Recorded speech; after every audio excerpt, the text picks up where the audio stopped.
நீரே எந்த காலத்திலும் எந்த நேரத்திலும் நன்றியால் உம்மை நான் துதிப்பேன்.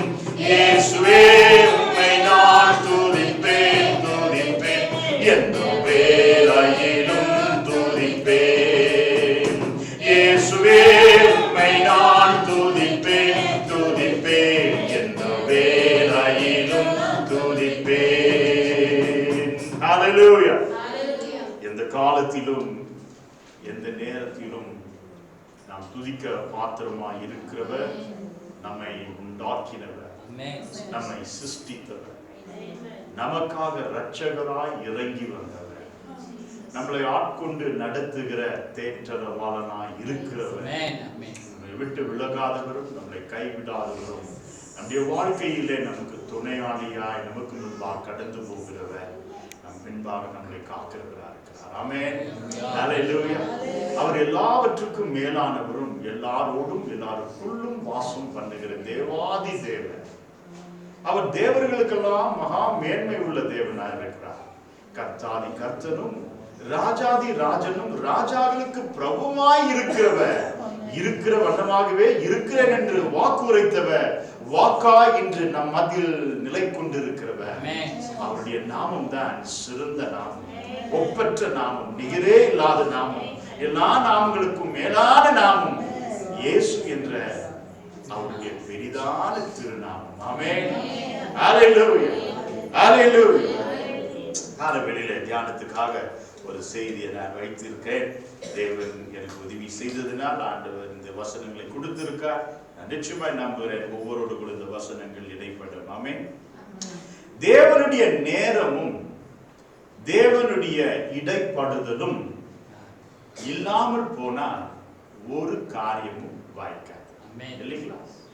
அதனால் தேவனுடைய நேரமும் அவர் இடைப்படுகிறதும் நமக்குள் இருக்குமானால் நாம் காரியங்களை காணலாம். அப்போ தேவனுடைய நேரம் வேண்டும், தேவனுடைய செயலும் வேண்டும், இடைப்பட வேண்டும், தேவன் இடைப்பட வேண்டும்.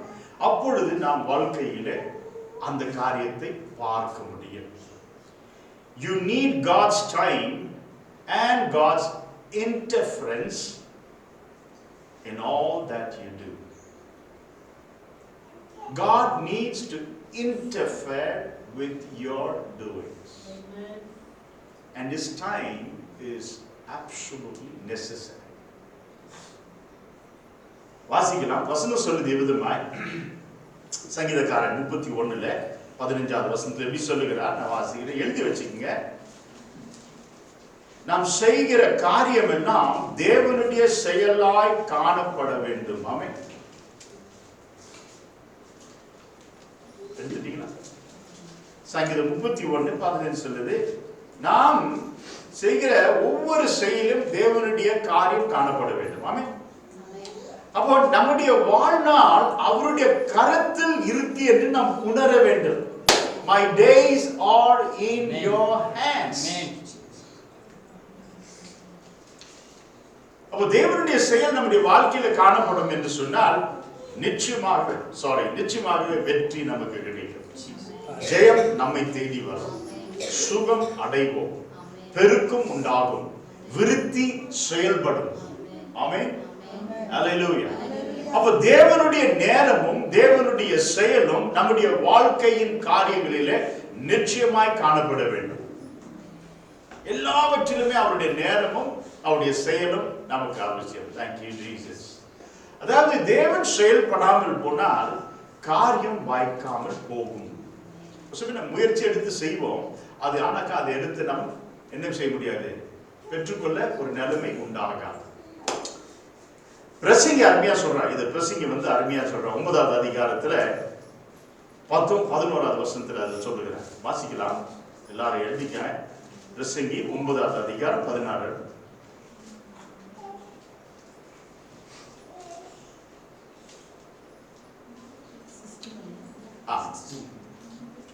பிரசங்கி 9வது அதிகாரம் 11வது வசனம். நான் திரும்பி கொண்டு சூரியனுக்கு கீழே கண்டதையெல்லாம் அவன் சொல்லுகிறான். ஓடுகிறதுக்கு வேகம் உள்ளவருக்கு போதாது. வேகமா ஓடுறாங்க பாத்தீங்களா, அவங்களுக்கு வேகம் இருந்தா போதாது, யார் வேணும்? ஆமென். ரொம்ப வேகமா ஓடுவாங்க. ஆர்மியில இருக்கும்போது நான் கிட்டத்தட்ட ஒரு 160 பேர் இருந்தேன் எங்க பெட்டாலியன். அது எனக்கு முன்னால ஒரு பிஆர் பையன் ஓடுவான், அதுக்கு பின்னாடி நான் இருப்பேன் எப்பவுமே. ஆனா அந்த பிஆர் பையனுக்கு எனக்கும் வித்தியாசம் எவ்வளவு இருக்குன்னு சொன்னா, கிட்டத்தட்ட 1 கிலோமீட்டர் தூரம் இருக்கும். 10 மைல் தூரத்துல ஓடும். 10 மைல் ஓட வைக்குவாங்க. 3 மாசத்துக்கு ஒரு வாட்டி ஓடும். ஒரு வாட்டி கூட நான் அவனை மீட் பண்ணவே முடியாது. அவங்ககிட்ட வேகம் இருந்துச்சு. குள்ளமா இருக்கும், ரொம்ப குள்ளம். அவன் வந்து மலை நாட்டு சேர்ந்தவன். அவங்களாம் குள்ளமாவே செலக்ட் ஆகும். முயலை வந்து கையில பிடிப்பான், அந்த அளவுக்கு வேகம். ஆனா வசனம் சொல்லுது, ஓடுகிறவனுக்கு வேகம் போதாது. யார் தேவை? தேவன் தேவை. ஆமென். யுத்தத்திற்கு சூரியமானுடைய பலன் போதாது. யுத்தம் செய்கிறான் பாத்தியா, அவனுக்கு இருக்கிற பலன் அவனுக்கு போதாது. யார் வேணும்? தேவன் அவசியமா இருக்கு. ஆமென். அதனால தாவீது சொன்னா, என் பக்கம் 1000 இருந்தாலும் என் வலது பக்கம் 10000 இருந்தாலும் ஆண்டவர் நான் பயப்படேன். காரணம் ஆண்டவர், நீ என்னோட கூட இருக்க, நீ அவங்களுக்கு என்ன செய்வ? யுத்தம் செய்வீ. அப்படி இந்த மனுஷன் உணர வேண்டும், என்னுடைய வாழ்க்கையில தேவனுடைய செயலும் தேவனுடைய நேரமும் இடைப்பட்டால் நான் கம்பீரமாய் வாழ முடியும். அப்போ ஓடுகிறவனுக்கு அவன் வேகம் போதாது, யுத்தத்துக்கு அவனுடைய சௌரியமான் போதாது. அப்போ பிழைப்பதற்காக ஞானிகளுடைய ஞானமும், சில ஞானவான்கள் இருப்பார், ஞானத்தோட காரியங்களை செய்வாங்க. ஆனா ஆண்டவர் சொல்றார், ஞானவானையும் வெட்கப்படுத்துவார். அப்ப இன்றைக்கு நம்முடைய ஜீவிதத்தில் அதுதான் நோக்கமா இருக்கு. எனக்கு தேவனுடைய செயலை நான் பார்க்கணும், தேவனுடைய நேரம் என் வாழ்க்கையில காணப்பட வேண்டும், இடைப்பட வேண்டும் என்று நாம் வாஞ்சிப்போம் என்று சொன்னால், ஹல்லேலூயா, கர்த்தர் நிச்சயமாகவே அது இடைப்படுகிற நேரத்தை நமக்கு காண உதவி செய்வார். ஆமென். ஹல்லேலூயா. வாசிக்கலாம், யாரா வாசிக்கலாம். பிழைப்பதற்கு ஞானிவானுடைய ஞானம் போதாது, ஐஸ்வர்யவானாக ஆகிறதுக்கு புத்திமானுடைய புத்தியும். சில புத்திமான்கள் இருப்பாங்க, எப்படின்னா ஐஸ்வர்யத்தை சம்பாதிக்கலாம்னு சொல்லி. ஆனா ஆண்டவர் பார்த்து சொல்றார், ஐஸ்வர்யவானுக்கு அவனுடைய புத்தி போதாது. ஏன்னா சடனா ஆண்டவர் தடை கொண்டு வந்துருவாங்க. ஆமென். ஆமென். எத்தனை பேர் நம்புறீங்க?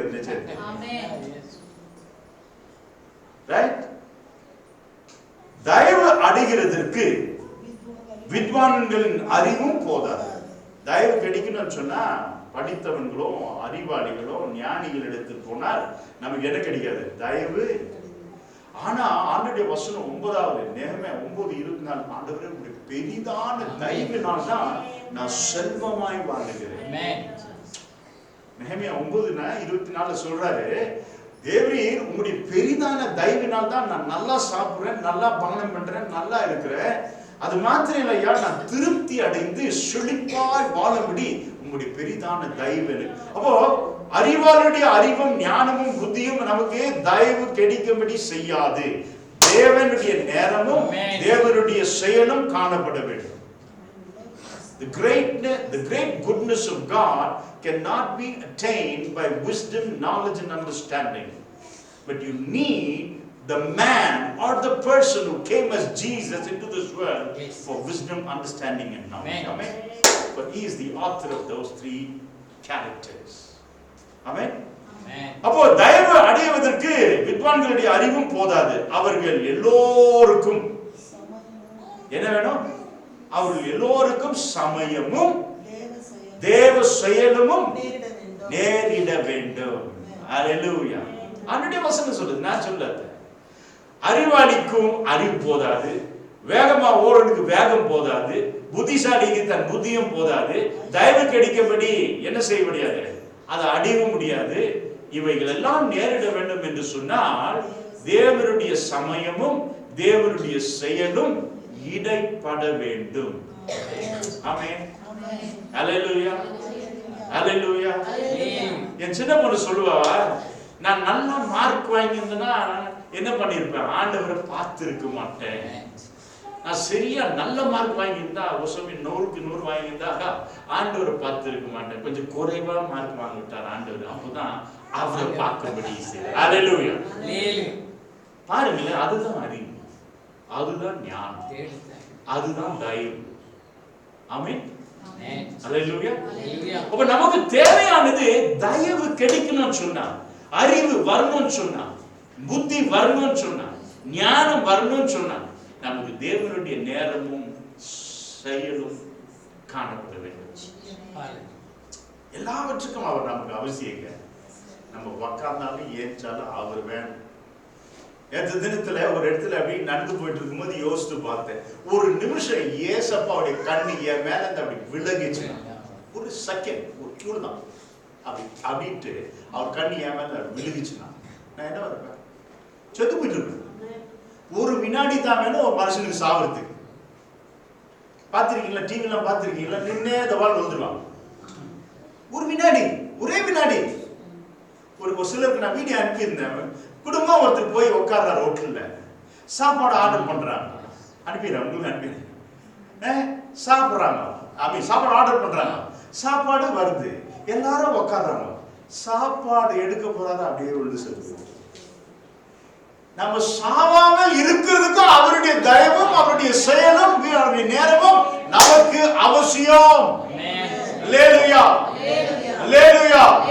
சங்கீதக்காரன் தாவீது 49ஆம் வசனத்துல சொல்றான், எடுக்காதீங்க, இவர் என்னுடைய தேவனாகிய கர்த்தர். யாரு இவர்? இவர்தான் என் தேவனாகிய கர்த்தர். என் மரண பரியந்தம் இவரே எனக்கு தேவனாகிய கர்த்தர் இருப்பார்.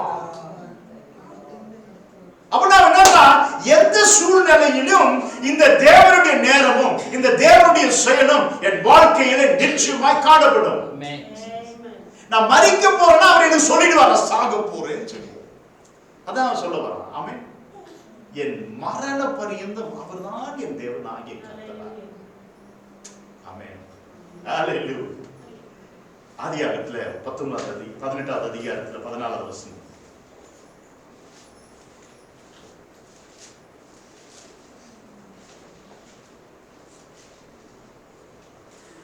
எல்லாருக்கும் தெரிஞ்ச வசனம் தான் அது. வாசிக்கிறோம், எல்லாருக்கும் தெரிஞ்ச வசனம். அதாவது Genesis 18 chapter verses 14. அதாவது ஆபிரகாமோடு தேவன் பேசி கொண்டிருக்கிறார். ஆண்டவர் பார்த்து ஆபிரகாமை சொல்றார், ஆபிரகாமே, உன்னுடைய பிள்ளைகள் நட்சத்திரத்தை போலவும் கடலின் கரையில் இருக்கிற மணலை போலவும் இருப்பார்கள் அப்படின்னு சொல்றான். அதுக்கு ஆண்டவர் பார்த்து ஆபிரகாம் சொல்றான், ஆண்டவரே, எனக்குதான் சந்ததியே இல்லையே, என்னை பார்த்து இப்படியே ஒரு புகழ்ச்சியாய் சொல்லுகிறான். அவன் பார், பெருமை அவனுக்கு பாருங்க. ஆண்டவர் பேசுறாருனால, ஆண்டவரே உனக்கு தெரியாது, எனக்கு தெரியாது அப்படியே சொன்னா. இல்லையே, அவன் சொன்ன, ஆண்டவர் எனக்கு சந்ததியே இல்லையே அப்படின்னா. ஆனாலும் வசனம் சொல்லுது, நம்பிக்கைக்கும் மேலாக தேவனை நம்பினான். வாக்குத்தத்தம் செய்தவர் செய்ய வல்லவராய் இருக்கிறார் என்று விசுவாசித்தான். இந்த வசனம் சொல்லுது, ஆண்டவர் பார்த்து சொல்லும்போது, கர்த்தரால் ஆகாத காரியம் உண்டோ சொல்றான். ஆண்டவரால் ஒண்ணு ஆகாத காரியம் உண்டோ அப்படின்னு சொன்ன உடனே ஆண்டவரை பார்த்து சொல்றார், என்ன சொன்னா, நான் திரும்பி இந்த பக்கமா வருவேன். எப்படி? இந்த பக்கமா வருவேன். உன்னை விட்டு நான் போறேன் பத்தியா? அநேக முறை தேவன் நம்மளை விட்டு தூரமா போயிருக்கிறார், நம்ம செய்கிற கேடான காரியத்தினால. ஆபிரகாம் கேடான காரியம் எல்லாம் செய்யல. அவர் ஏதோ வேற காரியத்துக்கு போயிட்டு இருந்தார்.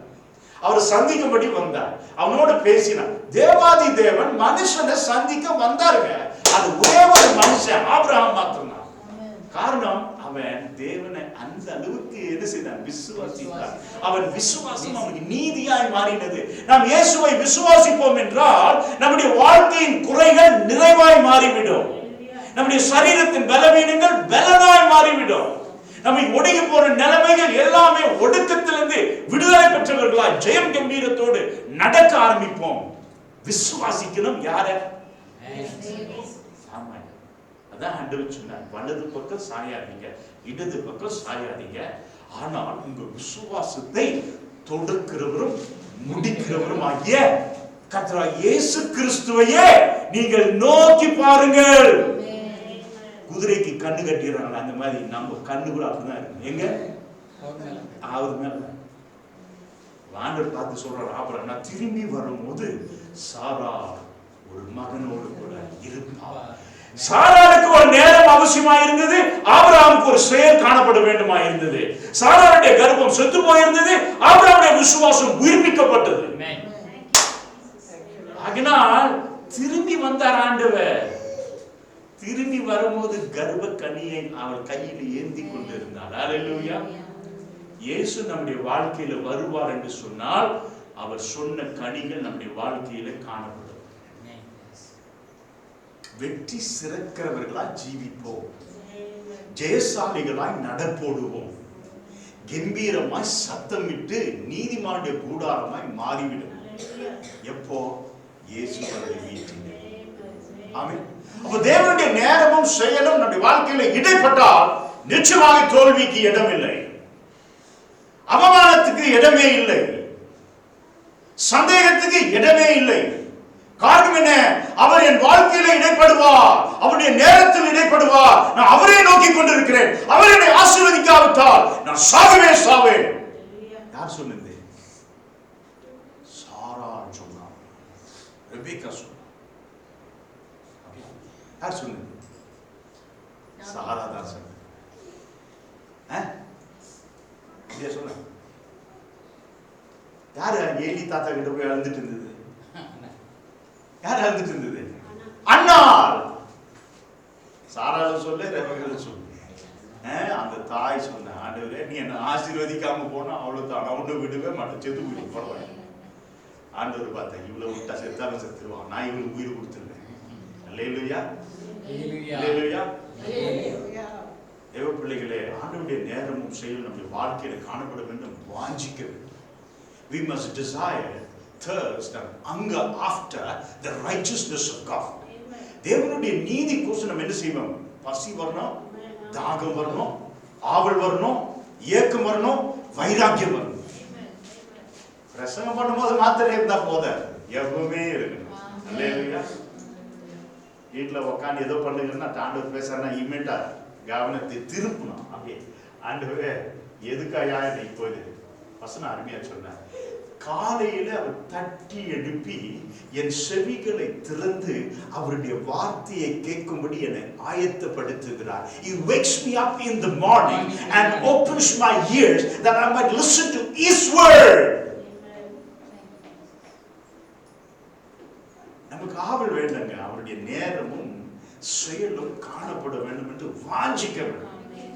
விடவே கூடாது ஆண்டவர். அல்லேலூயா, அல்லேலூயா, ஆமென், அல்லேலூயா. நான் சொல்லியிருக்கேன் உங்களுக்கு, எனக்கு எதுனா வேணும்னு சொன்னா எனக்கு ஒரே ஒரு வழி. என்ன வழி? என்ன வழி? ஏசப்பா பைபிள் எடுத்துட்டு வாசிச்சுட்டு, எனக்கு என்ன இருக்கு ஆல்ரெடி என் மனசுல ஒரு காரியம் இருக்கு, அது அவருக்கு ஒண்டி தான் தெரியும், யாருக்குமே தெரியாது. ஆண்டவரே எனக்கு எப்படின்னா இப்போ 100 ரூபாய் வேணும் ஆண்டவர், இதை வாசிச்சுட்டே இருப்பேன். ஒரு அதிகம், 2 அதிகம், 10 அதிகம், 100 ரூபாய் தானாவே வீட்டை தட்டி வந்துடும். இதுல மேஜிக் இருக்கு. ஆண்டவருடைய வசனம் சொல்லுது, நீங்கள் கர்த்தருடைய வேதத்தில் எப்படியா இருக்கணும்? ஆமென். அப்போது அவர் உங்கள் இருதயத்தின் வாஞ்சையை commit your ways unto the Lord and trust also in Him, for He shall bring it to pass. ஆனா அதுக்கு முன்னால ஆண்டவர் சொல்றார், delight yourself in the law of the Lord and He shall give you the desires of your heart. Delight yourself in the law of the வேதத்தை ஆராய்ந்து பாருங்கள், அதிலே உங்களுக்கு நித்திய ஜீவன் என்று அறிந்திருக்கிறீர்களே. வேதத்தை பாருங்கள், இயேசுவை பாருங்கள். இயேசு தானாவே எடிப்படுவார். இயேசு பார்க்கணும். எங்க பார்க்கணும்? மாமியாரு மரிமுக கதை பார்ப்போம், பார்த்தா இவன் நம்மளை பார்க்கணும். என்ன பிரதர் சங்கர், கரெக்டுங்களா? அப்போ தேவனுடைய நேரமும் தேவனுடைய செயலும் நம்முடைய வாழ்க்கையில காணப்பட வேண்டும் என்று சொன்னால் நம்முடைய நோக்கம் அவர் மேல். அப்பதான் ஆபிரகாம் பார்த்து சொன்னார், நான் திரும்பி வரும்போது சாராள் குழந்தையோடு இருப்பான். தேவன் செய்தார். நீங்களும் நானும் காத்திருப்போம் என்று சொன்னால் காத்திருக்கிறவன் என்ன செய்வான்? பெற்றுக்கொள்வான், பெற்றுக்கொள்ளுவான். நான் சொல்லையா, ஆண்டவர் சொல்ல காத்திருந்தால் பெற்றுக்கொள்வீர்கள். தேவனுடைய செயல் நமக்கு வேணும், தேவனுடைய நேரமும் நமக்கு வேணும். ஆமென்.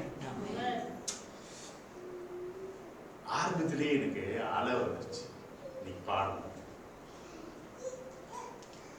உங்களுக்கு எல்லாம் தெரியும். வசந்த வாசிக்கலாம், அப்புறம் நான் உங்களுக்கு சொல்றேன். ஆதியாகமம் 30வது அதிகாரம் 27வது வசனத்தை வாசி. நான் வாசிக்கிறேன், எடுத்து வைங்க. அப்பொழுது லாபான் உன்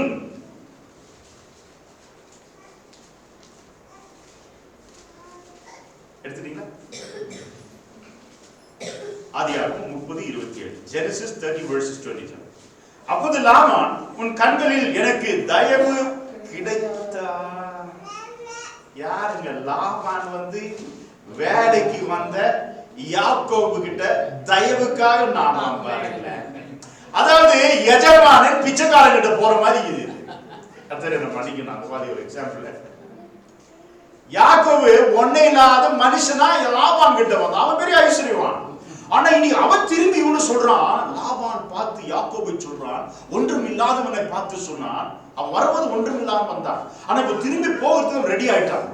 அங்க ஆபிரகாமோடு தேவன் பேசினார், திரும்பி வரும்போது இவன் பெற்றிருப்பார். ஆனா இங்க திரும்பி போகும்போது லாபான் இவனை பார்த்து சொல்லுகிறான், உன்னுடைய கண்களில் எனக்கு தயவு கிடைக்குமானா? யாருடைய கண்களில்? வேலைக்காரனா வந்தவனுடைய கண்களில் எஜமானுக்கு தயவு வேண்டுமா? நீ இயேசுவை பார்த்து கொண்டிருந்தால் நீ எஜமானாய் கர்த்தர் மாற்றுவார். எழுந்து போனதை நீ பெற்றுக்கொள்ளும்படி கர்த்தர் வாய்ப்புகளை உண்டாக்குவார், வாசல்களை திறப்பார். ஆமென். அவர் செயல்கள் மனிதனால் புரிந்து கொள்ளவே முடியாது. நம்முடைய சிந்தைக்கு அப்பாற்பட்டுதான் அவருடைய செயல். வசனம் சொல்லுது, நீங்கள் கேட்பதற்கும் நினைப்பதற்கும் மிகவும் அதிகமாய் கிரியை செய்கிற வல்லமை எங்க இருக்கு? தேவனுக்குள்ள இருக்கு, உன்னுக்குள்ள இருக்கு. ஆமென். எபேசியர் 3:20 அப்படிதான் சொல்லுது, உங்களுக்குள் இருக்கிற அந்த வல்லமை. ஆமென். அப்ப இந்த வசனம் ஆண்டவர் பார்த்து சொல்லுகிறார். லாபான் பார்த்து சொல்லுகிறான். என்ன சொல்லுகிறான் சொன்னாக்கா, என்ன சொல்றேன்னா, அப்பொழுது லாபான் உன் கண்களில் எனக்கு தயவு கிடைக்கும், ஆனா நீ இரு, உன் நிமித்தம் கர்த்தர் என்னை என்ன சொல்றான்? ஆசீர்வதிப்பார் சொல்றான்.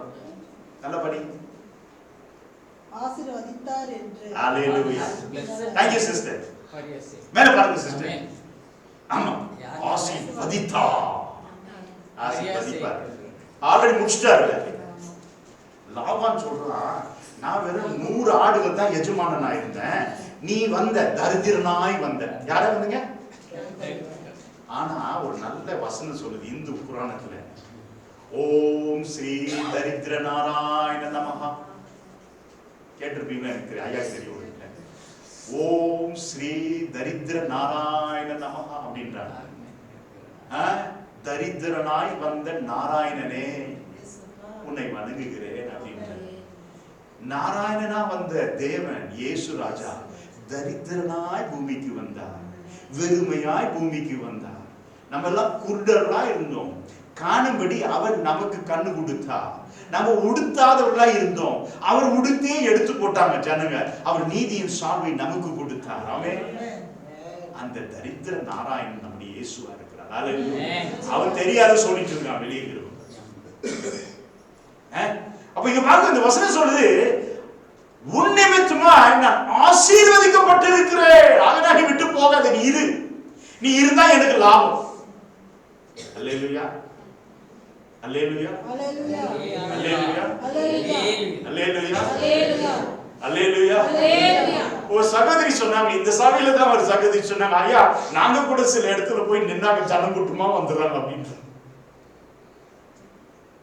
அதாவது அவங்க போய் ஒரு இடத்துல நின்னாக்கா, அவங்க பாருங்க, இந்த சாட்சி நான் சொன்னேன், நாங்க எல்லாம் எங்கெல்லாம் போறோமே ஜெபம் பண்ண போவேன். ஆண்டவரே நான் போனா அந்த கடையில வியாபாரம் இல்லை சொன்னா வியாபாரம் பார்க்கணும், போய் நின்ன உடனே ஜனம் வந்துனே இருக்கும், ஒட்டு காலியா இருக்கு, நான் போய் உட்காந்த ஃபுல் ஒட்டுல சொன்னேன். அதாவது தேவன் என்னோட கூட இருக்கிறார் என்று எனக்கு ஆசை, எனக்கு ஆர்வம், எனக்குள்ள இருக்கிறாரே ஆண்டவரே, அதனால இந்த இடம் ஆசீர்வதிக்கப்படும். ஒரு இடத்துல ஆண்டவர் செய்திருக்கார், பிள்ளைங்க மனைவி எல்லாம் பார்ப்போம், என்ன டேடி இப்பதான் காலி ஆயிடுச்சு, உட்கார்ந்த உடனே எல்லாமே இருக்கு. இயேசு வந்தா எல்லாமே. அப்ப இந்த வசனம் சொல்லுது, லாபான் சொல்றான், யார? யாக்கோபு. உன்னை பார்த்து யாரா சொல்லணும், நீ என் வீட்டுக்கு வந்தா என்ன ஆகுது? ஆமென். அல்லேலூயா, அல்லேலூயா, கர்த்தருக்கு ஸ்தோத்திரம். என் மனைவிக்கு ஆண்டவர் கொடுத்திருக்க பொறுமை, பெருமை சொல்லி என்னால ஜீர்ணிக்கவே முடியும். அநேக முறை நான் கோபப்படுத்திடுறேன், அநேக முறை என் பிள்ளைங்க கோபப்படுத்தினேன். ஆனா அவங்களுக்கு எதுதான் சாந்தமும் சமாதானம் ஆகுது என்னால பார்க்கவே முடியுது. சில டைம் எனக்கு போராமையா ஆயிடுது. வசனம் சொல்லுது, அதிகமான உபத்திரவத்தை கண்டால் சமாதானம் முடிவா இருக்கும் அப்படின்றது. அதாவது நிறைய நெருக்கடிகள், நிறைய உபத்திரவத்தை பார்த்த மனுஷனுடைய வாழ்க்கை என்ன சொன்னாக்கா சமாதானமா மாறி போகும். ஆனா என் ஒய்ஃபுடைய வாழ்க்கை நான் பார்க்கும்போது ஆண்டவருடைய சமாதானம் நிலைத்திருக்கிறது. ஏன் சொல்றேன்னா, லாபான் யாக்கோபை பார்த்து சொல்றார், நீ இருந்ததுனால் நான் ஆசீர்வதிக்கப்பட்டு இருக்கிறேன், அதனால என்னை விட்டு போகாதே, நீ போனா ஆசீர்வாதம் கூட என்னை விட்டு. ஏசப்பா நம்மளை விட்டு போனா என்ன? யார் வீட்டுல உடன்படிக்கை பெட்டி கொண்டு போய் வச்சா 3 மாசம்? அன்னி வீட்டுல ஓகே, இன்னொருத்தர் வீட்டுல போனாங்க. யார் வீடு? யார் வீடு அது? அவரும் தேவ மனுஷன் தான். என்ன பேரு? பேர் தேவனுடைய உடன்படிக்கை பெட்டியை ஒரு ஊழியக்காரன் வீட்டுக்கு கொண்டு போயிட்டாங்க. யார் வீடு? யார் வீடுமா? எனக்கு ஞாபகம் வர மாட்டேன், வயசாச்சு.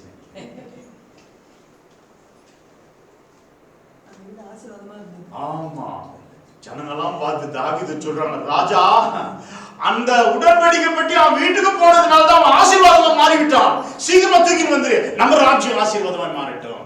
இயேசுவை தூக்கின்னு எப்பவுமே வீட்டுக்குள்ளே வச்சுக்கணுங்க. வீடாகிய உங்க வாழ்க்கையில இயேசு இருக்கணும். இயேசு இருந்தால் அந்த உடன்படிக்கை பெட்டி வேற ஒண்ணு இல்லைங்க. 10 கற்பனை, ஆரோனுடைய துளிர்கோல், மன்னா வைக்க வச்சிருந்தது. அது 3மே தேவனாலா இருக்கிறது. உடன்படிக்கை பெட்டி 10 கற்பனை இயேசுவாய் காணப்படுகிறது. துளிர்கிற கோல் அவர்தான் இருக்கு. ஆமென். ஜெசியுடைய வேரிலிருந்து ஒரு கோல் துளரும் என்று அப்படி போட்டிருக்கு வசனம். ஆமென். இயேசுவாய் நமக்காக பிறந்தார், அவர்தான். ஆமென். ஹல்லேலூயா. ஆண்டவர் பார்த்து சொல்றார், நான் தான் பச்சை மரம். என்ன சொல்றாங்க? இந்த பச்சை மரத்துக்கு இப்படின்னு சொன்னா பட்டை மரமா உங்களுக்கு என்ன? ஆண்டவர் பார்த்து சொல்றார், நான் தான் கிளை. ஆண்டவர் பார்த்து சொல்றார், ஜெசியுடைய வேர்ல இருந்து துளிர்க்கும் ஒரு என்னவா துளிர் உளுரும், அப்படி மேல வரும்னு சொல்றார். எல்லாமே அவரா தான் இருக்கிறார்.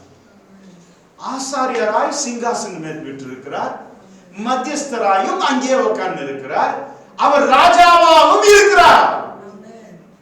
ஆகினால் அவர் நமக்குள் இருப்பார் என்று சொன்னால் ராஜாவை போல் நம்முடைய வாழ்க்கையை மாற்றி விடுவார். ஆசாரியனை போல் நமக்குள்ளே கிரியை செய்ய நடக்க ஆரம்பிச்சிடுவார். மத்தியஸ்தராய் நம்மை பரிந்து பேசுகிறவர் நம்முடைய வாழ்க்கையை முழுமையாய் தேவனோடு கூட பகிர்ந்து கொள்ளுகிற அனுபவத்தை உண்டாக்குவார். ஆமென். ஹல்லேலூயா. ஹல்லேலூயா. தேவஜனமே, ஆண்டவர் நம்மை பார்த்து சொல்லுகிறது இதுதான், நான் தான் உன்னுடைய ஆசீர்வாதம், நான் தான் உன்னுடைய லாபம், நான் தான் உனக்கு நன்மை. அப்ப நம்ம அவரை விட்டு எங்க போறோம்? எங்க போறோமா? போறதா இருந்தா தயவு செய்து விட்டுருங்க. அங்க போனா இது நடக்கும், இங்க போனா இது நடக்கும், அதெல்லாம் நடக்காது. என்னிடத்தில் இருக்கிறவன் என்ன செய்ய மாட்டான்? அவருக்குள் நிலைத்திருக்கிறவன் என்ன செய்ய மாட்டான்? If you abide in me and my words abide in you, then whatsoever ye shall ask in my name, it shall be done unto you. Amen. நீ என்னில் நிலைத்திருந்தால், என்னுடைய வசனங்கள் உன்னில் நிலைத்திருந்தால், நீ என்ன கேட்பாயோ நான் அதை உனக்கு செய்வேன், தருவேன். ஆமென். தேவனுடைய நேரமும் தேவனுடைய செயலும் நம்முடைய வாழ்க்கையில காணப்பட வேண்டும் என்று சொன்னால் நம் ஆண்டவரிடத்தில் நெருங்கி வாழுகிற அனுபவத்துக்குள்ளாக மாற வேண்டும். மாறி அதுதான் வேற வழியே இல்லைங்க. There's only Christian life only 2 things. I'm honestly saying. முதல்ல இதுவே வாசிக்கணும். அதை ஃபர்ஸ்ட் அதை விட்டுருங்க. மற்ற 2 காரியம், ஜெபிக்கணும், காத்திருக்கணும். ஜெபிக்கணும், காத்திருக்கணும். இது முதல் வாசிக்கணும். இது இல்லாம ஜெபிக்கிறதும் போதாது, காத்திருக்கிறதும் போதாது. முதல் யார் என்று நீங்கள் அறியணும் இல்லையா? அதனால ஆண்டவர் வசனம் சொல்றது, அவரிடத்தில் சேருகிறவன் அவன் இருக்கிறார் என்று முதலே பவுல் சொன்னான். அவர் இன்னார் என்று நான் அவர் இன்னார் என்று அறிந்திருக்கிறேன், நான் அவர் இருக்கிறார் என்று அறிந்திருக்கிறேன். அல்லேலூயா, அல்லேலூயா. ஆமா, நான் அவர் இருக்கிறார் என்று அறிந்திருக்கிறேன். என்னுடைய வாழ்க்கையில செயல்பட்டார் என்று அறிந்திருக்கிறேன். என்னுடைய வாழ்க்கையில அவர் நடைமுறையா என்னோட கூட வந்திருக்கிறார் அறிந்திருக்கிறேன். நான் கூப்பிடும் போது பதில் கொடுக்கிறார் எனக்கு தெரியும். என்னுடைய நெருக்கத்துல அவர் வந்திருக்கிறார் எனக்கு தெரியும். என்னுடைய கஷ்டத்துல அவர் வந்திருக்கார் எனக்கு தெரியும். அதனால் நான் அவர் அண்டை நெருங்கி வாழுகிற அனுபவம் எனக்கு அவசியம். அவருடைய செயலும் அவருடைய நேரமும் என் வாழ்க்கையில லாபத்தை உண்டாக்கும். என்னையா லாபம்? பூமியில காரு, பங்களா, ஆஸ்தி, சொத்து அதெல்லாம் இல்ல. அவரோடு கூட இணைந்து இருக்கிறது தான் லாபம். யோசேப்புடைய வாழ்க்கையில என்னதான் இருந்தது எனக்கு தெரியாது. பள்ளத்துல போட்டாங்க, அங்க யார் இருந்தார்? யார் இருந்தது? ஏன் பள்ளத்துல ஒரு மனுஷன் போட்டா செத்து போக மாட்டானா? ஆனா உயிரா சரி, சும்மாவா போட்டாங்க? நல்லா அடி அடி நச்சு, அதுக்கப்புறம் தான் உள்ள போட்டாங்க. அந்த வழியா யாரோ ஒருத்தன் வந்தா அவன் தூக்கி விட்டான். அது எப்படி? இயேசு இருந்தா இயேசு கூட வருவா, என்ன செய்வார்? செய்வாரா sister? Praise God sister. Amen. பள்ளத்திலே இயேசு இருந்தார். சரி, அங்க தூக்கிட்டு போனா அவன் கொண்டு போய் வேற யார் கையில வித்தான். வித்வன் கொண்டு போய் ஆமீட்ல வச்சு அவன் பார்த்தான், இவன் வந்ததுனால் எனக்கு செழிப்பு உண்டாகும், இவன் வந்ததுனால் எனக்கு ஆசீர்வாதம் வருகிறது. யார் பார்த்தது? காசு கொடுத்து வாங்கின யோசேப்பு. வசனம் சொல்லுது, தேவனுடைய கரம் யோசேப்போடு கூட. யோசேப்பு என்ன செய்யவில்லை? தேவனை மறக்கவில்லை, தேவனுக்கு பயப்படுகிறவனா இருந்தார். சரி, அங்கிருந்து வேற எடுத்து கொண்டு போய் எஜமான் வீட்டுல விட்டாங்க, நல்லா பணக்கார வீட்டுல. அங்க பார்த்தா அந்த வீட்டுல ஒரு கோல்மால். ஆனா இயேசுவை பார்க்கிற முகம் கோல்மால்கெல்லாம் மாறாது. ஆமென். அவன் அதெல்லாம் பார்க்கவே இல்லை. நீ தேவையில்லை, உன் இதே தேவையில்லை, விட்டு ஓடினான். ஓடினான், இயேசு கூடவே ஓடினான்.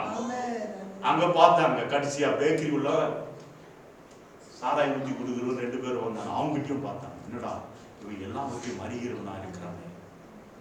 இயேசுவோட இருந்தால் உன்னை குறித்து வெளிப்பாடுகள் தேவன் வெளிப்படுத்துவார். ஆமென். தீர்க்கதரிசியின் ஆவி அவருக்கு பயந்தவர்களுக்கு அடங்கி இருக்கும். ஆமென். தேவனுடைய ஆவி உனக்குள்ள இருக்குது, அது உனக்கு சகாயமாய் தான் இருக்கும். வெற்றியை உன்னை சும்மா வேறமா என்ன சொல்றது, வெற்றியா வைக்கிறதுக்கு இல்லை. ஆமென். யோசேப்பை ஆண்டவர் என்ன செய்தார்? எல்லா இடத்திலும் கூடவே இருந்தார். கடைசியா பார்த்தாக்கா ராஜா வீட்டுக்கு போயிட்டான். வசனம் சொல்லுது, அவனுக்கு கடவுளாக மாத்தினான், தேசத்துக்கு அதிபதியாக மாத்தினான், வீட்டுக்கு எஜமானனாக மாத்தினான். அவன் சொல் எகிப்திலே தடை செய்கிறவர் ஒருவரும் இல்லை. காரணம், தேவன் கூடவே இருந்தார். ஆமென். நமக்கு தேவன் கூட இருக்கிறார் என்ற ஒரு நிச்சயம் நமக்குள்ள இருக்கணும். எல்லாம் செய்யறோம், ஒவ்வொரு தப்பு செய்யறோமா, பொய் சொல்றோமா, ஏமாத்துறோமா, எல்லாம் பண்றீங்க, நோ ப்ராப்ளம். ஆனா ஒண்ணு செய்யணும், ஆண்டவர் திரும்பி ஓடிக்கணும் அப்படின்னு சொல்ல நான் உங்களுக்கு தப்பு கத்து கொடுக்குறேன்னு இல்லையா? வசனம் சொல்லுது, ஒரு வாட்டி தேவனுடைய ரட்சிப்பை ருசித்து பார்த்தவன் அதை என்ன செய்யக்கூடாது? அதை அசட்டை பண்ணக்கூடாது. அவனுடைய நிலைமை பரிதாபமாய் மாறிவிடும். அதனால நம்ம தப்பு செய்யறதுக்காக ஆண்டவர் நம்மளை வைக்கிறது, தப்பை உணர்ந்து விட்டு விடுகிறது. வசனம் அப்படிதான் சொல்லுது, பாவத்தை அறிக்கை செய்து விட்டு விடுகிறவன் இரக்கம் பெறுவான், அதை மூடி மறைக்கிறவனும் வாழ்வடைய மாட்டான். இல்லைங்களா? அப்ப நம்ம ஆண்டவர்கிட்ட நெருங்கி வாழ்கிற அனுபவம் வேணும்னு சொன்னா, முதலாவது நான் என்னை நான் என்ன செய்ய வேண்டும்? பரிசுத்தமாய் வாழ முடிக்கிறவரை ஆண்டவர் கேட்கும். நான் ஆண்டவருடைய பிள்ளையா இருக்கிறேன், நான் போகும் இடம் எல்லாம் தேவனுடைய பிரசன்னம் அவர்கள் காண வேண்டும் என்ற எண்ணமும் ஏக்கமும் ஆவலும் நமக்கு இருக்கு. ஆமென். அல்லேலூயா, அல்லேலூயா. ஆமா, நான் சொன்னேன் இல்லையா, ஆரம்பத்திலேயே அளந்துட்டேன் அப்படின்னு சொல்லி. நான் ஆண்டவர் தான் முதல் இது பண்ணிட்டு இருந்தேன். சடனா ஞாபகம் வந்துச்சு. என்ன ஞாபகம் வந்துச்சு? ஆண்டவரை நீ தானே எனக்கு 2 பிள்ளைகளை கொடுத்த. என் பொண்ணு 30 வயசு ஆயிடுச்சு, என் பிள்ளைங்களை மறந்துட்டியா அப்படின்னு சொல்றேன். சொந்தமா சொல்ல ஒரு எண்ணத்திலே சொல்றேன். சொல்லிட்டு மாலை மாலையா ஊத்துது என் கண்ணில். ஏன்னா ஆண்டவரை பார்த்து கேள்வி கேட்டேன் பாருங்க. 2வது வாட்டி என் வாழ்க்கையில் ஆண்டவர் பார்த்து கேள்வி கேட்டேன். ஒரு வாட்டி கேள்வி கேட்டேன், இன்னைக்கு நான் அப்படி சொல்லும்போது அவ பாடுற அந்த பாட்டு பாடுற, என்ன பாட்டு பாடுற? என்னை மறவா அந்த பாட்டுல ஒரு அடி பாடுறேன். என்ன பாட்டு அது? 2வது சொல்லும் 3வது சொல்லும். தாய் தன். ஆமா, நான் இங்க ஆண்டுட்டு அந்த நேரத்தில் சொல்லி என் பிள்ளைங்களை மறந்துட்டியா? ஆண்டவர் பார்த்து கேள்வி கேட்கறது, அவர் எனக்கு கொடுத்துருக்க தயவு. இன்னைக்கு துக்கத்தில் ஆண்டவர் பார்த்து சொன்னாங்க, என் பிள்ளைங்க 2 பேரும் கல்யாணம் ஆக மாட்டேன். எவ்வளோ பேர் வராங்க, நிறைய பேர் வராங்க, இப்பெல்லாம் நிறைய பேர் வராங்க என் பிள்ளைங்க பார்க்க. ஆனா அது ஆண்டவர் அனுப்புங்க தானே அப்படின்னு நான் யோசிக்கும் போது அவ பாடுறத சார், தாழ் தன் பாலகனை மறப்பாளோ. நான் மறந்துடுவேன், செத்து போனா நான் மறந்துடுவேன், நீ மறக்க மாட்டேன் பிள்ளைங்க. பாருங்க, பாடவோடு கூட நான் ஆண்டு என்ன செய்யறேன். நீ அப்படிப்பட்ட ஒரு தெய்வம், என் சிந்தை அறிகிறவர், என் ஆலோசனை அறிகிறவர். தாங்க முடியாத துக்கம். அதுக்கப்புறம் அம்மாக்காக ஜெபம் பண்ண ஆரம்பிச்சான். கர்த்தர் தன் விரலை நீட்டினார், பேதுருடைய மாமியார் இடத்துல என்ன கடந்து போனது? வல்லமை கடந்து போனது. ஆண்டவரே குணமாக்கும் ஐயா அந்த தாயார், வலி வேதனைகளை நீக்கி போட மாட்டவர். சத்தமா ஜெபம் பண்ண ஆரம்பிச்சாங்க. எனக்கு தெரிஞ்சது இயேசு ஒண்டிதாங்க. நான் பிரசங்கம் பண்றேன்னா இல்லையா அதை பத்தி இல்ல, வாழ்க்கையில பிராக்டிகலா தேவனோட வாழ விரும்புகிறவன் நான். ஆமே, ஆமா.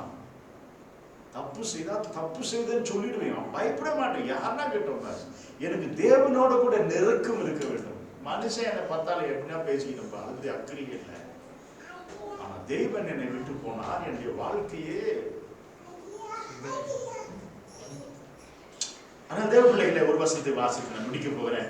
அந்த ஒரு வசனம் மாத்திரம் எனக்கு ரொம்ப பிடிச்சது. அப்பொழுது லாபான், உன் கண்களிலே எனக்கு தயவு கிடைத்ததானால் நீ இரு, உன் நிமித்தமாய் கர்த்தர் என்னை ஆசீர்வதித்தார் என்று குறிப்பினால் அறிந்தேன் சொன்னார். நான் என்னுடைய காரியங்களை பார்த்து நான் அறிந்திருக்கிறேன். என் வீடு பெருகிட்டு, ஆஸ்தி பெருகிட்டு, சம்பத்து பெருகிட்டு, ஊர்ல பெரியவனானே. காரணம், உன்னோடு கூட இருக்கிற தெய்வம். உன் நிமித்தமாய் நான் ஆசீர்வதிக்கப்பட்டிருப்பேன். குறிப்பாய் எனக்கு நல்லா தெரியும் கொடுத்திருக்கிறார். இன்னொரு வசனத்தை வாசித்து முடிக்கலாம். 45வது அதிகாரம் 7வது வசனத்தை 8வது வசனத்தை வாசித்து முடிச்சிருந்தார். ஆதியாகமம் 45:7 வசனம், 7-8 எடுத்துட்டீங்கன்னா நான் வாசிக்கிறேன், கவனமா கேளுங்க. பூமியிலே உங்கள் வம்சங்கள் ஒழியாமல் இருக்க உங்களை ஆதரிக்கிறதுக்காக. யோசிப்பு சொல்றான் பாருங்க, அவனுடைய சகோதரரை பார்த்து சொல்றான், பூமியிலே உங்கள் வம்சங்கள் அழியாமல் இருக்க உங்களை ஆதரிக்கவும் பெரிய ரட்சிப்பினால் உங்களை உயிரோடு காப்பதற்காகவும் தேவன் என்னை முன்னமே என்ன செய்தார்? அனுப்பினார். அப்ப அவருடைய நேரம் தெரியும். ஆண்டவருடைய நேரம் யோசேப்புடைய வாழ்க்கையில நல்லா புரிஞ்சாங்க, அவருடைய செயல்படுதலை புரிஞ்சாங்க. அதான் சொல்றார், நீங்க என்ன பார்த்து என்ன செய்யறீங்க? பயப்படாதீங்க, நான் இன்னைக்கு பெரிய ராஜா போல இருக்கேன்னு சொல்லி பயப்படாதீங்க. அது தேவ செயல், தேவனுடைய நேரம் அது. அப்ப குட்டி ஜோசப்பா இருந்தேன், இப்ப ராஜா மந்திரி போல இருக்கேன் நானு, பயப்படாதீங்க. இதெல்லாம் தேவனுடைய செயல், தேவனுடைய நேரம் இது. அவர் முன்னமே அறிந்தார், பஞ்சம் வரும் அறிந்தார், என் வாழ்க்கையில கஷ்டம் வரையும் அறிந்தார். அதனால் எனக்காக ஒரு ஊற்றை வைத்திருக்கிறார், எனக்காக ஒரு இடத்தை வைத்திருக்கிறார், எனக்காக ஒரு நன்மையை வைத்திருக்கிறார், எனக்காக ஒரு ஆசீர்வாதத்தை வைத்திருக்கிறார், எனக்காக ஒரு சுகத்தை வைத்திருக்கிறார், எனக்காக ஒரு ரட்சிப்பை வைத்திருக்கிறார், எனக்காக இயேசுவே இருக்கிறார். என்னை பார்த்து பயப்படாத, காரணம் அவர் உங்களுக்கு நன்மை செய்யவே என்னை அனுப்பினார். அல்லேலூயா, அல்லேலூயா, அல்லேலூயா. யோசிச்சு பாருங்க, யோசேப்புடைய வாழ்க்கை சும்மா இல்லை. அவர் சொன்னா, நீங்க பார்த்து பயப்படாதீங்க, ஆண்டவர் என்ன பார்த்தீங்க சொல்லுகிறது, பூமியில உங்கள் வம்சங்கள் ஒளிந்து போகக்கூடிய. 70 பேரா வந்தாங்க. எவ்வளவு பேர் வந்தாங்க? 6 லட்சம் புருஷர்களா திரும்பி போனாங்க. 6 லட்சம் புருஷர்களுக்கு எல்லாருக்கும் ஒரே ஒரு மனைவி தான் இருக்கு, பயப்படாதீங்க. 6 லட்சம் மனைவிமார்கள், ஒருத்தருக்கு எவ்வளவு டசன் பிள்ளைங்களா இருப்பாங்க? ஐசக்கு 10 பேர் நினைச்சீங்களேன், 10 பேருக்கு மேலதான், 12 பேர். ஒவ்வொருத்தருக்கும் 10 பேர் இருந்தா எவ்வளவு பேர் இருந்திருப்பாங்க? கிட்டத்தட்ட ஒரு 60 லட்சம் பேரை 70 பேரா வந்தவங்களை 60 லட்சம் பேரை ஆண்டவர் கொண்டு போறாரு அந்த இடத்துக்கு. உன்னையும் அவ்விதமாய் மாற்ற வல்லவராக இருக்கிறார். நீ வாழ்க்கையில குறுகி போவதே இல்லை. வாழ்க்கையில நீ குறுகி போவதே இல்லை. ஆமென். உன்னுடைய சிறைப்பட்ட வாழ்வு தேவன் செழிப்பாய் மாற்றி விடுவார். அல்லேலூயா, அல்லேலூயா. நமக்கு தேவையானது ஒன்றுதான், நான் அவரோடு கூட இணைந்திருப்பேன் என்று சொன்னார். கர்த்தருடைய நேரமும் கர்த்தருடைய செயலும் என்னுடைய வாழ்க்கையில நான் கண் கொண்டு பார்க்க முடியும். ஆமென். அல்லேலூயா. அவரை நோக்கி பார்த்த முகங்கள் வெட்கப்பட்டு போனதில்லை.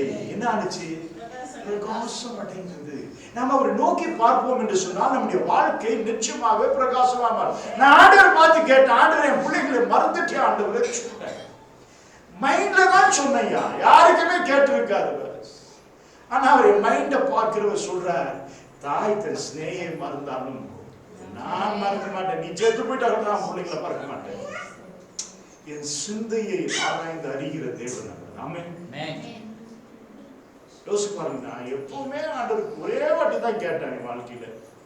இன்னைக்கு நான் சொன்னேன், என் பிள்ளைங்களை மறந்துட்டேன் ஆண்டவர். நான் சொல்றேன், தாய் தன் ஸ்நேகியை மறந்து நான் அதை காட்டியிருக்கிறேன். ஆமென். ஹல்லேலூயா. Thank you Jesus.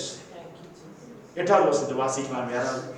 ஆதலால் நீங்கள் அல்ல, தேவனே என்னை இவ்விடத்திற்கு அனுப்பி என்னை பார்வோனுக்கு தகப்பனாகவும் அவர் குடும்பம் அனைத்திற்கும் கர்த்தராகவும் எகிப்து தேசம் முழுவதும் அதிபதியாகவும் வைத்தார். அல்லேலூயா.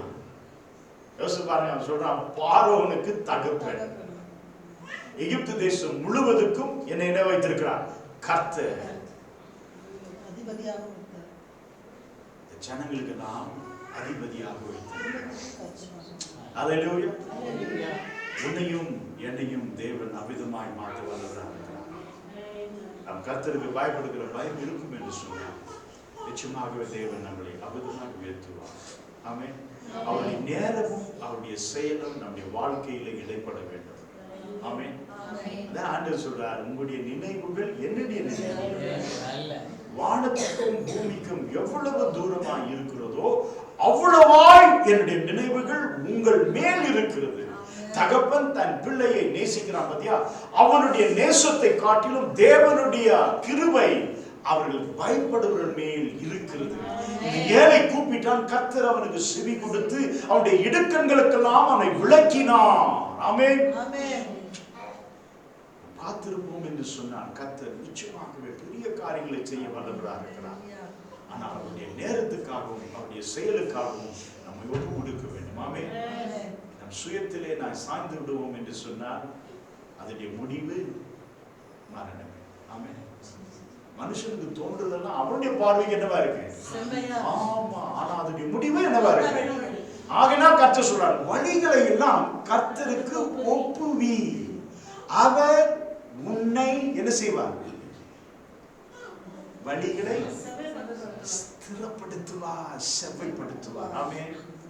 அதனால வாழ்க்கையை ஒப்பு கொடுங்க ஆண்டவர்கிட்ட, அவர் நிச்சயமா செய்வார். உங்களை வெட்கப்படுத்தவே மாட்டார்.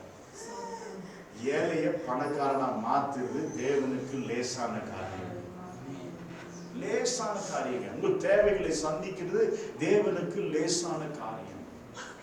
அல்லேலூயா, அல்லேலூயா, அல்லேலூயா. சாட்சி சொல்லிட்டு நான் முடிக்கிறேன். நீங்க கண்டிப்பா இந்த சாட்சியில பலன் படுவீங்க. ஜார்ஜ் மூலர்னு சொல்லி